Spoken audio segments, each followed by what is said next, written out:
안녕하세요. 고려대학교 산업경영공학과 DSBA 연구실 석사과정 이성계입니다. 이번 PISR 논문으로 선택한 논문은 How could is your tokenizer on the monolingual performance on multilingual language models라는 주제의 논문입니다. 본 논문은 ACL 2021에 게재된 논문으로서 굉장히 흥미로운 내용을 가지고 있어서 본 PISR의 논문으로 선택을 하였습니다. 지금부터 어떤 내용의 논문인지 설명을 드리도록 하겠습니다. 목차는 다음과 같은데 첫 번째로 인트로덕션, 두 번째로 백그라운드, 그리고 실험에 관한 내용들, 마지막으로 컨클루전 순으로 발표를 진행을 하도록 하겠습니다. 먼저 인트로덕션입니다. 본 논문이 어떤 내용인지 간략하게 오버뷰를 준비를 해보았는데요. 첫 번째로 본 논문은 모델 성능에 토크나이저가 미치는 영향을 실험을 했습니다. 기존 방법론들의 경우 더 좋은 모델을 사용하거나 더 큰 데이터셋을 사용하는 방식에 집중했던 반면에 본 논문의 경우는 토크나이저를 변인으로 지정을 하고 영향을 비교한 점이 굉장히 참신하게 다가왔습니다. 두 번째로는 모노링규얼 랭귀지 모델과 멀티링규얼 랭귀지 모델을 비교하는 실험을 진행을 하였습니다. 모노링규얼 랭귀지 모델과 멀티링규얼 랭귀지 모델을 다양한 조건에서 비교하는 실험을 진행하였다는 점이 재밌게 다가왔습니다. 본 논문의 컨트리뷰션은 논문에서도 나와 있지만 이렇게 네 가지로 정리할 수가 있었습니다. 첫 번째 포인트는 9개의 타이폴로지컬 다이버스 랭귀지를 5개의 태스크에 대해서 진행을 하였다는 점입니다.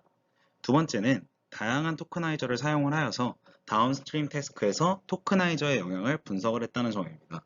이 경우 토크나이저에 대한 영향만을 분석을 해야 되기 때문에 데이터셋이라든지 다른 그러한 특정 조건들 같은 경우에는 모두 고정을 시켜서 실험을 진행을 하였습니다.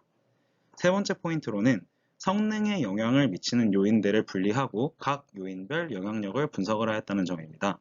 여기서 얘기하는 요인이라는 것은 본 논문에서는 fertility나 unseen words나 data size 등이 있습니다. 네 번째 포인트로는 모노링규얼 어댑티브 토크나이저가 멀티링규얼 모델의 성능 향상에 도움이 된다는 점을 보여줬다는 점입니다.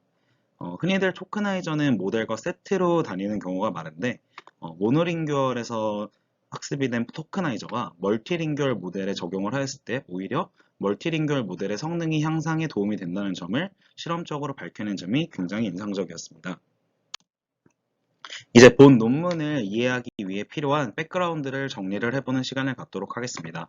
첫 번째는 다들 잘 아시겠지만 토크나이저에 대한 내용입니다.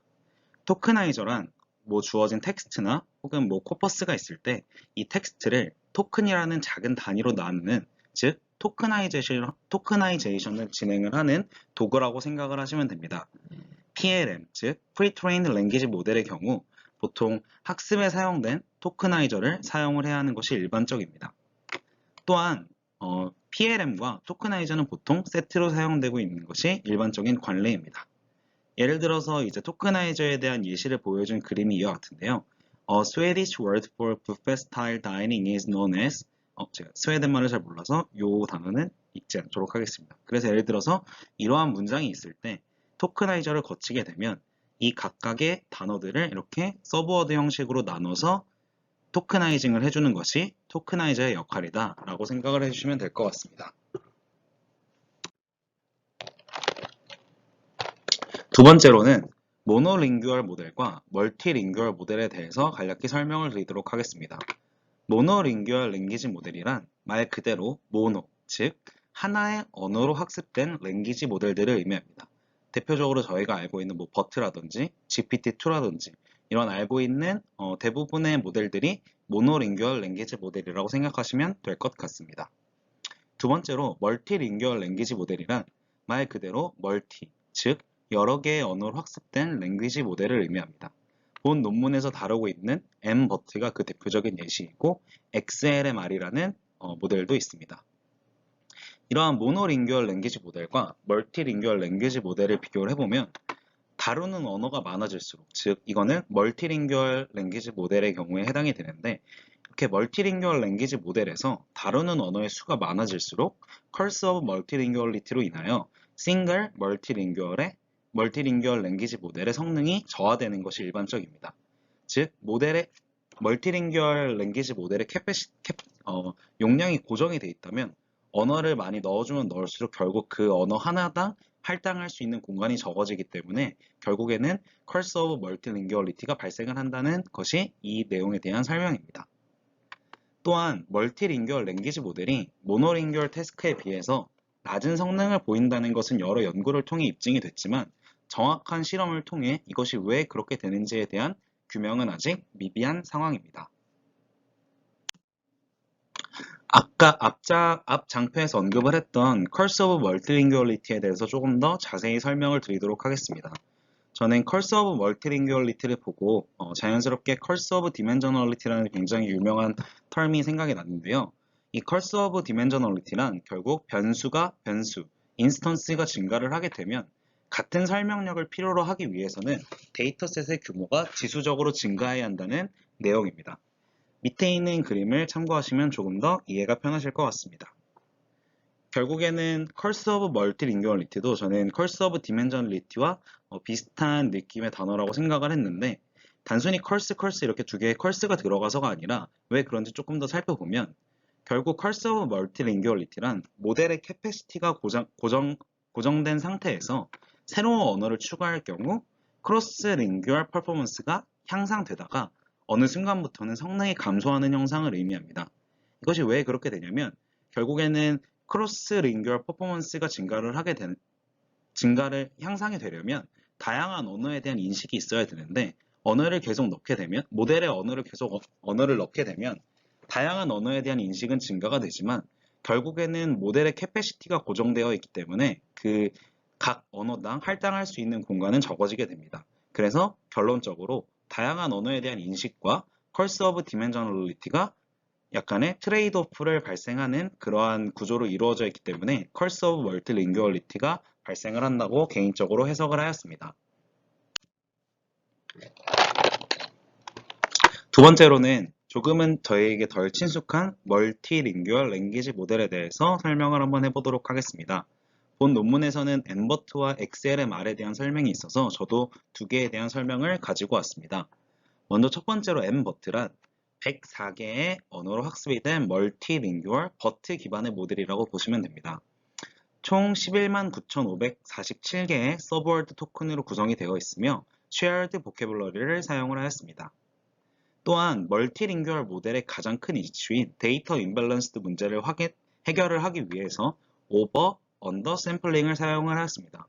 이 부분에서 조금 더 자세히 설명을 드리면 저희가 알고 있는 대표적으로 영어나 중국어나 이런 데이터 같은 경우에는 굉장히 많은 데이터를 보유하고 있는데 상대적으로 그보다 적은 한국어나 일본어나 이런 언어들 같은 경우에는 앞전에 영어나 중국어보다는 더 데이터셋의 규모가 작을 것입니다.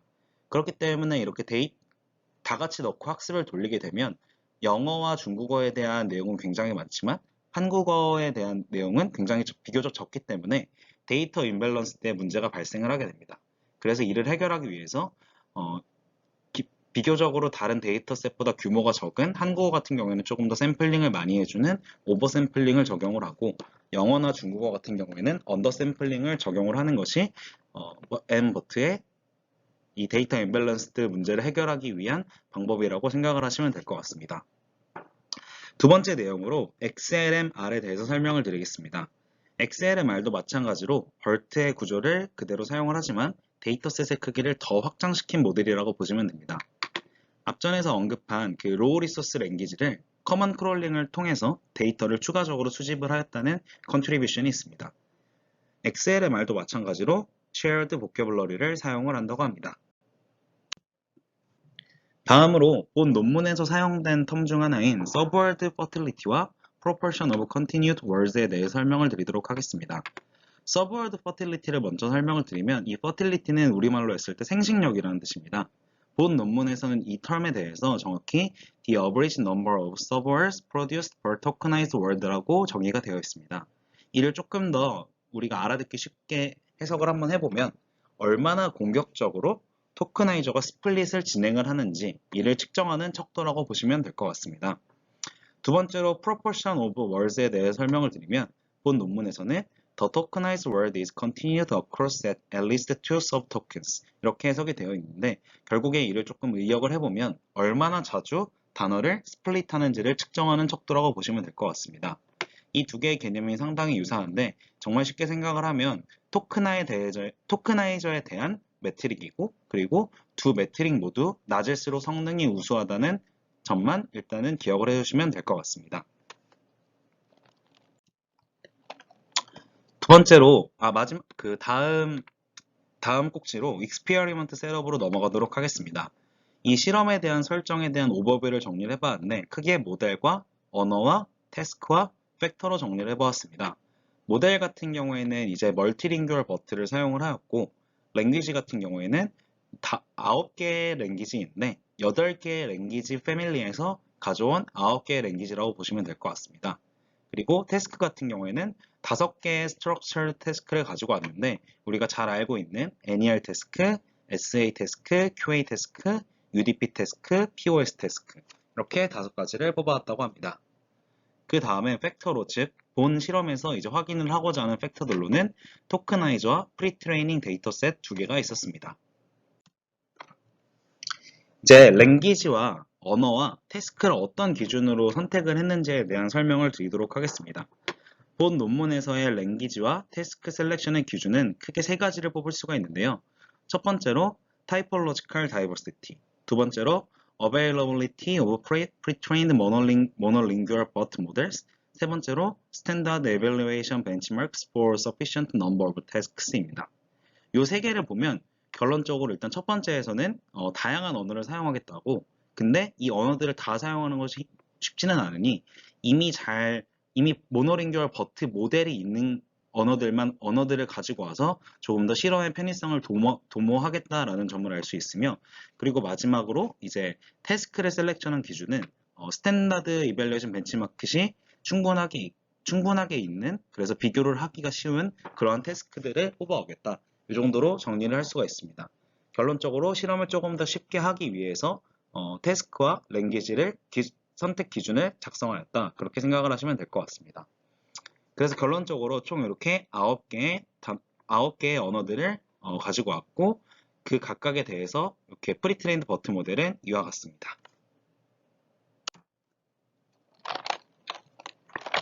이제 앞전에서 언급한 5개의 태스크들에 대해서 조금 더 구체적으로 설명을 드리도록 하겠습니다. NER 태스크 같은 경우에는 이제 각 형태소가 어떤 엔티티, 즉 예를 들어서 지명이나 인명 같은 것들이 될 수 있겠죠. 이러한 각 형태소가 결국에는 어떠한 엔티티에 속하는지를 분류하는 태스크로 보시면 됩니다. 두 번째로 SA는 감성 분석, 센티멘트 어널리시스를 말하고 있고, 감성 분석 문제로 해당하여 이제 문장의 긍, 부정을 분류하는 바이너리 태스크다. 이렇게 이해를 하시면 될 것 같습니다. QA 태스크 같은 경우에는 말 그대로 퀘스천 앤 앤서링의 약자인데 기계 독해를 하는 문제로 퀘스천에 대한 답을 컨텍스트에서 찾는 문제다. 그렇게 보시면 될 것 같습니다. 그 다음으로 이제 UDP라는 태스크가 있는데 이 UDP 태스크는 Dependency Parsing에 대한 분석으로 각 단어 간의 구조를 찾는 그런 문장의 구조를 파악을 하는 NLP 태스크다라고 생각을 해주시면 될 것 같습니다. 마지막으로 POS 태깅은 각 형태소의 품사를 찾는 문제라고 보시면 됩니다.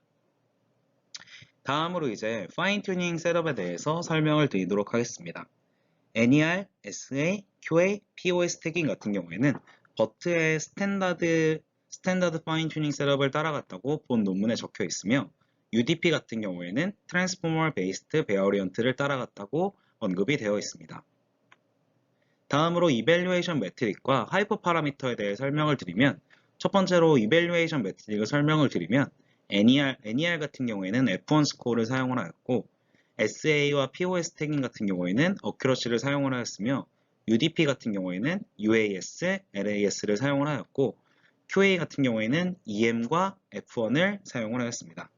옵티마이저는 모두 공통적으로 이제 하이퍼 파라미터에 대해 설명을 드리면 옵티마이저는 모두 공통적으로 아담 W를 사용을 하였고 러닝 레이트는 가장 자주 사용하는 러닝 레이트라고 할 수 있는 3 곱하기 10의 마이너스 5제곱을 사용을 하였으며 이폭 같은 경우에는 최대 10에폭까지 학습을 돌리는 것으로 하는데 얼리 스타핑 조건을 추가적으로 넣었다고 합니다.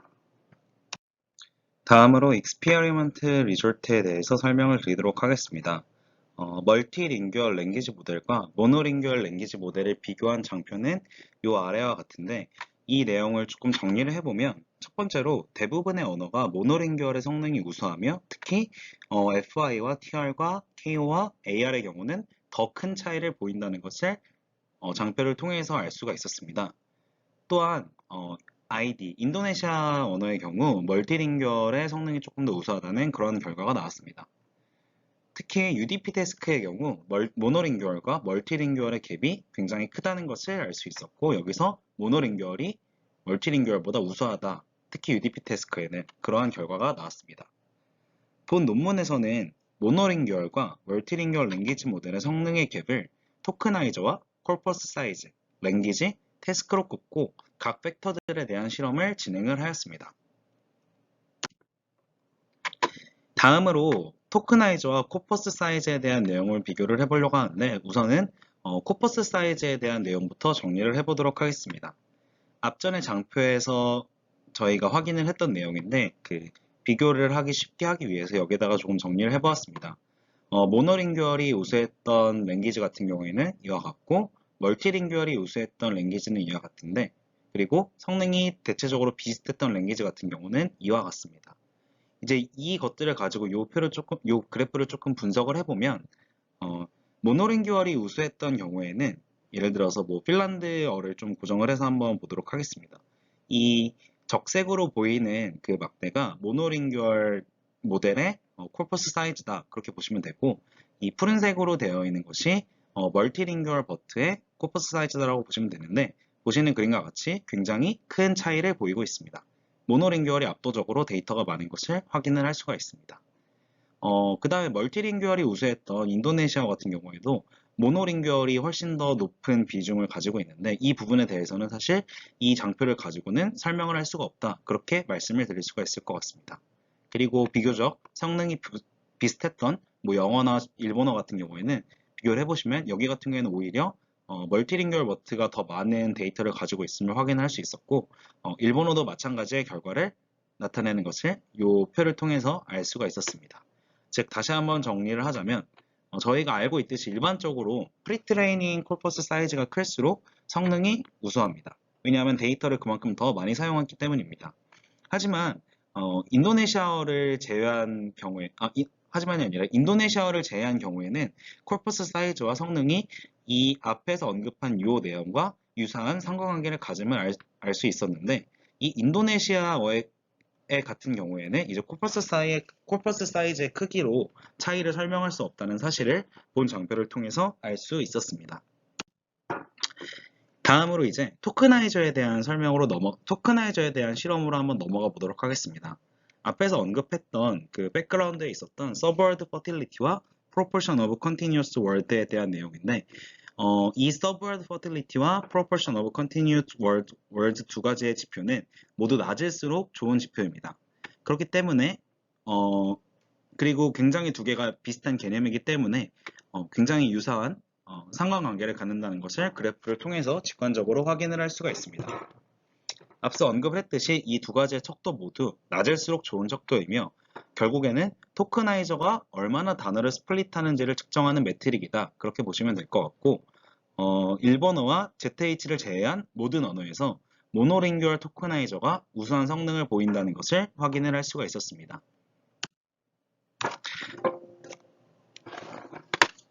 다음으로 이제 New Pre-trained 모델에 대해서 설명을 하도록 하겠습니다. 이제 앞 장표의 두 실험을 통해서 결론적으로 이 코퍼스 사이즈와 토크나이저가 모델의 성능에 영향을 주는 것을 저희는 확인을 하였습니다. 그래서 이 본 논문의 저자들은 멀티링규얼과 모노링규얼 간의 성능 차이가 굉장히 심했던 이 5가지 모델에 대해서 새로운 실험을 진행을 하였습니다. 그래서 랭귀지 모델 2가지, 모노링규얼과 멀티링규얼 모델, 그리고 토크나이저도 2가지, 모노링규얼 토크나이저와 멀티링규얼 토크나이저의 총 4가지 조합을 비교를 하여 각 인자의 성능에 대한 영향력을 비교를 하였습니다. 그래서 이제 케이스를 이렇게 총 4가지로 나눌 수가 있는데 모노링규얼 모델과 모노링규얼 토크나이저를 사용을 한 경우, 모노링규얼 랭귀지 모델과 멀티링규얼 토크나이저를 사용을 한 경우, 멀티링규얼 랭귀지 모델과 모노링규얼 토크나이저를 사용한 경우, 멀티링규얼 랭귀지 모델과 멀티링규얼 토크나이저를 사용한 경우, 총 이렇게 4가지의 경우로 실험을 나눠서 진행을 하여서 각각의 인자들이 갖는 영향력을 조금 더 과학적으로 증명을 하는 그러한 실험을 진행을 했다고 이해를 해주시면 됩니다. 다음으로 이제 앞선 장표에서 설명을 드렸던 실험의 결과에 대해서 공유를 드리도록 하겠습니다. 전체적인 결과는 이와 같고요. 인도네시아어를 제외를 하고 모노링규얼 모델의 토크나이저를 사용했을 때 성능이 우수함을 확인을 하였습니다. 결론적으로 이 인도네시아어의 경우에는 아까 앞선 장표에서 프리트레인드 코퍼스의 차이로는 설명을 할 수가 없었는데, 이것은 그것 때문에 차이가 난 것이 아니라 토크나이저 때문에 성능의 차이가 있었다라는 것을 입증을 할 수 있는 그런 장표라고, 그런 실험이었다고 생각을 하시면 될 것 같습니다. 그 다음 실험으로 이제 어댑터 모듈을 사용한 실험이 있는데, 그 전에 앞서 어댑터라는 것이 무엇인지 간략히 공유를 드리도록 하겠습니다. 어댑터란 효과적인 파인 튜닝을 위해서 기존의 레이어에 추가하는 레이어로 보시면 되는데, 여기서 중요한 점은 파인 튜닝 시 기존의 레이어는 프리징을 하고 어댑터 레이어만 학습을 진행을 한다는 것입니다. 그래서 이 어댑터 레이어를 통해서 학습 파라미터 수를 획기적으로 감소를 시킬 수가 있습니다. 이러한 어댑터 같은 경우에는 다운스트림 태스크에 대해서 컴팩트하고 익스텐시브한 모델을 제공을 한다고 설명을 하고 있는데, 컴팩트하다는 이유는 결국에는 이제 기존의 레이어는 이제 프리징을 하기 때문에 결국에는 학습해야 하는 파라미터만 학습을 해야 학습해야 하는 파라미터만 학습을 하기 때문에 컴팩트한 모델이라는 수식어를 붙였으며, 또한 익스텐시블이라는 단어를 붙인 이유는 이전의 모델 파라미터를 계속 기억해서 프리징을 하기 때문에 변화가 없으므로 결국에는 그 모델을 기억하는 것으로 해석을 할 수 있는데, 그래서 이제 확장성이 증가한다. 그래서 익스텐시블이라는 단어를 어댑터에 사용하곤 합니다. 그래서 앞서 언급한 그러한 것들이 이 본 실험에서 굉장히 유용하게 작용할 수 있을 것 같아서 저자들이 어댑터 베이스드 트레이닝이라는 내용을 제안을 하였습니다. 제안을 한 건 아니고 실험을 진행을 하였습니다. 그래서 이 어댑터 베이스드 트레이닝을 조금 구조화해서 살펴보면 이러한 구조와 같은데, 조금 특이한 점은 각 언어별로 어댑터를 추가하여 이 어댑터만을 학습을 하였다는 점입니다. 어댑터의 원리가 그렇기 때문에 있는 당연한 부분인데, 이제 이 어댑터를 각 언어별로 추가를 하여 따로따로 학습을 시켰다는 점이 개인적으로 조금 창의적이라고 생각을 하였습니다. 이런 어댑터는 플러스 A 태스크라는 모듈이 있는데, 이 부분은 해당 태스크에 대해 파인 튜닝 할 때 사용하는 가중처 어댑터라고 생각을 하시면 되고, 랭귀지 어댑터라는 부분은 해당 언어에 대해서 마스크드 LM으로 학습할 때 사용하는 가중처 어댑터로 보시면 될 것 같습니다. 결론적으로 태스크와 랭귀지에 대해서 각각 어댑터를 구성을 하였다고 보시면 될 것 같습니다. 이러한 어댑트 베이스드 트레이닝의 결과를 공유를 드리도록 하겠습니다. 이쪽은 이제 수치적으로 나타낸 부분이고, 이쪽은 모든 태스크, 언어 상관없이 모든 태스크에 대해서 평균을 낸 그러한 그래프로 이해를 해주시면 될 것 같습니다. 그래서 이 두 결과를 보고 알 수 있는 점은, 첫 번째로 기존 멀티링규얼 버트에 어댑터만을 사용하는 것만으로는 성능 향상을 기대하기가 어렵다는 점입니다. 그래서 여기 예를 들어서 이 아라빅 같은 경우를 보시면 이 멀티링규얼 버트랑 이 두 개가 이제 결국에는 어댑터 모듈만 추가한 그런 그런 구조라고 보시면 되는데, 오히려 멀티링규얼 버트보다 성능이 그렇게 높게 나타나는 것이 별로 없음을 확인을 할 수가 있었습니다. 다른 언어들에 대해서도 비슷한 경향성을 가졌기 때문에 이렇게 정리를 해보았고, 또 모노링규얼 모델의 경우 모노링규얼 모델의 토크나이저를 같이 사용하는 경우에는 굉장히 유의미한 성능 향상을 보였다는 것을 이 장표를 통해 알 수 있었고, 이 그래프를 통해서 보면 조금 더 직관적으로 알 수 있습니다.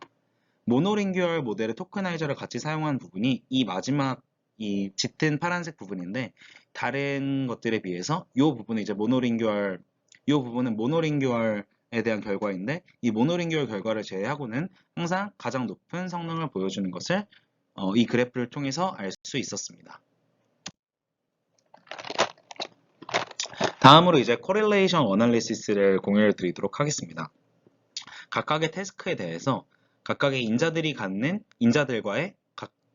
각각의 인자들과 각각의 태스크의 상관관계를 분석한 코렐레이션 맵이라고 보시면 되는데, 보시는 바와 같이 프리트레인 사이즈, 토크나이저의 성능, 여기서는 이 퍼틸리티와 컨티뉴어스 프로포션이라고 생각을 하시면 되는데, 이것들이 모델의 성능과 각 태스크별 모델의 성능과 상관관계가 있음을 확인을 할 수 있었습니다.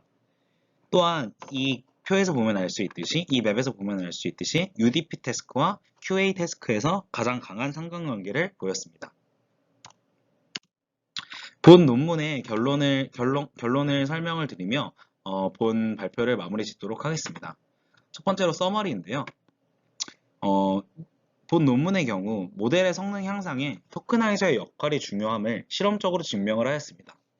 또한 모노링기얼 토크나이저를 적용하는 것이 모델에 상관없이 대부분 좋은 성능을 보인다는 것을 확인을 하였습니다. 개인적인 의견을 공유를 드리면, 첫 번째로 다양한 인자들에 대한 실험을 정말 잘 세팅을 하였고 분석을 하였다는 생각이 든 논문이었습니다. 또한 두 번째로 토크나이저와 모델은 사실 항상 세트로 다닌다는 불문율이 있는데, 이러한 불문율을 깨고 토크나이저 역시 팩터가 될 수 있다고 생각을 하고 실험을 설계하였다는 점이 굉장히 인상적이었습니다.